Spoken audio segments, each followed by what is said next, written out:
disadvantages in using these hydrogen oxygen fuel cells. Due to that reason, we are considering methanol fuel cells, methanol oxygen fuel cells. Okay?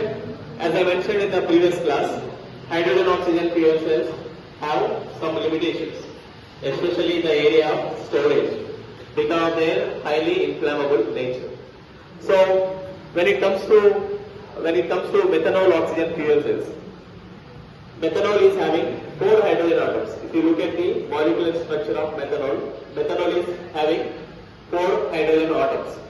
So what we will do is, by using some chemical reaction, we will extract these hydrogen atoms as hydrogen gas. Okay, and we will use this hydrogen in generating energy. Okay, so in terms of space and in terms of weight, it is a big space and weight saver.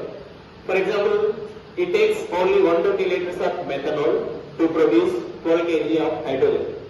So if you remember our previous video, okay, this 120 kg with this 12 kg of hydrogen will be sufficient to power 200 kilowatt hours of energy.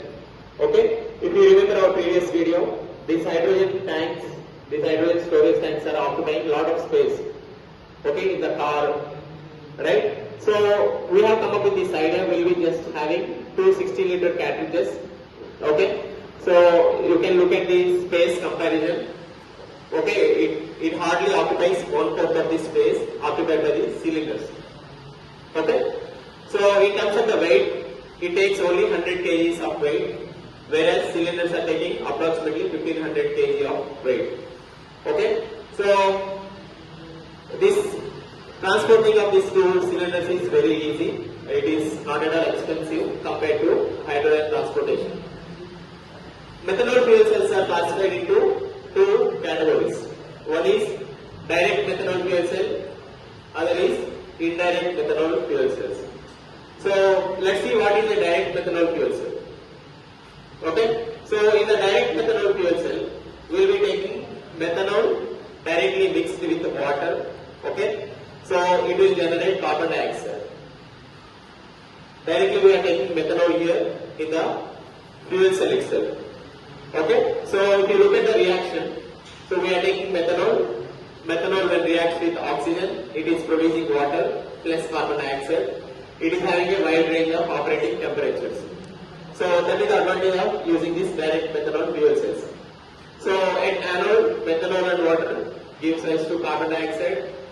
At cathode, oxygen reacts with hydrogen, that is protons, producing water, and water will be completely emitted. Okay, so this is a 2-dimensional diagram. Like you can clearly see here, we are taking methanol and water mixture. Okay, because of the action of some catalyst here, usually we take platinum catalyst here. Okay, methanol is being split into CO2 plus protons. So that hydrogen, when it is split into hydrogen protons, it releases electrons. We can harness that electricity by connecting it to an external circuit, and protons will be transported to other side, reacting with oxygens, forming oxygen at cathode. So this is the anodic reaction. Methanol reacts with water, forming CO2. In that process, we are getting 6 protons and it releases 6 electrons. So we are capturing these electrons and generating energy. Okay. So coming to cathodic reaction, oxygen reacts with those protons, forming water vapor. Okay, will be releasing this water vapor into the atmosphere. So you can see there are like no polluting gases here emitted. However, there are some disadvantages of using these direct methanol fuel cells. Let's look at those disadvantages. First one is methanol crossover. So we are using these membranes inside these cathodes and anodes. Okay. So methanol will have this problem. Sometimes it will interfere with this membrane material and it reduces the speed of that catalytic reaction.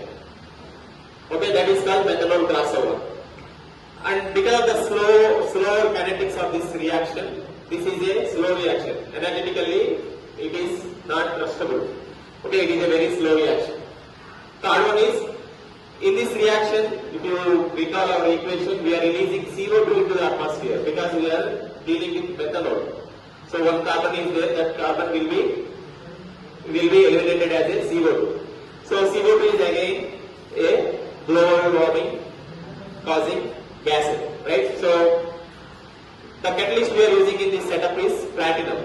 You know that platinum is more costly compared to gold, right? So this is a highly expensive catalyst. Already we have mentioned that this is a slow reaction. Okay, these are some disadvantages of using this direct methanol fuel cells. Considering these disadvantages, we have come up with this idea of reformed methanol fuel cells. So what is a reformed methanol fuel cell?